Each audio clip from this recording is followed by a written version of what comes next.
ಬೆಂಗಳೂರು ದಕ್ಷಿಣ ಕ್ಷೇತ್ರದ ಕಾಂಗ್ರೆಸ್ ಅಭ್ಯರ್ಥಿಯಾಗಿ ಆಯ್ಕೆಯಾಗಿರುವ ಬಿಕೆ ಹರಿಪ್ರಸಾದ್ ಅವರಿಗೆ ಕರ್ನಾಟಕ ಕಾಂಗ್ರೆಸ್ ಅಭಿನಂದನೆ ಸಲ್ಲಿಸಿದೆ. ಬೆಂಗಳೂರು ದಕ್ಷಿಣ ಕ್ಷೇತ್ರದ ಪ್ರಗತಿಗಾಗಿ ಬಿಕೆ ಹರಿಪ್ರಸಾದ್ ಎಂದು ಹೇಳಿದೆ.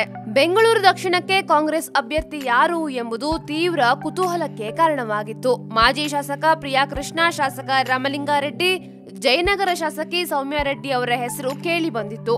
ಅಂತಿಮವಾಗಿ ಬಿಕೆ ಹರಿಪ್ರಸಾದ್ ಅವರು ಅಭ್ಯರ್ಥಿಯಾಗಿದ್ದಾರೆ.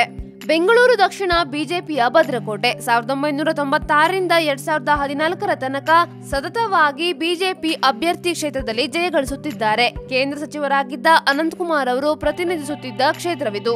ಬೆಂಗಳೂರು ದಕ್ಷಿಣಕ್ಕೆ ಬಿಜೆಪಿ ಅಭ್ಯರ್ಥಿ ಯಾರು ಎಂಬುದು ಇನ್ನೂ ಖಚಿತವಾಗಿಲ್ಲ. ತೇಜಸ್ವಿನಿ ಅನಂತಕುಮಾರ್ ಅವರ ಹೆಸರನ್ನ ಶಿಫಾರಸು ಮಾಡಲಾಗಿದೆ. ಆದರೆ ನಾಮಪತ್ರ ಸಲ್ಲಿಸಲು 2 ದಿನಗಳು ಬಾಕಿ ಇದೆ. ಆದರೆ ಅಭ್ಯರ್ಥಿ ಘೋಷಣೆ ಮಾಡಿಲ್ಲ.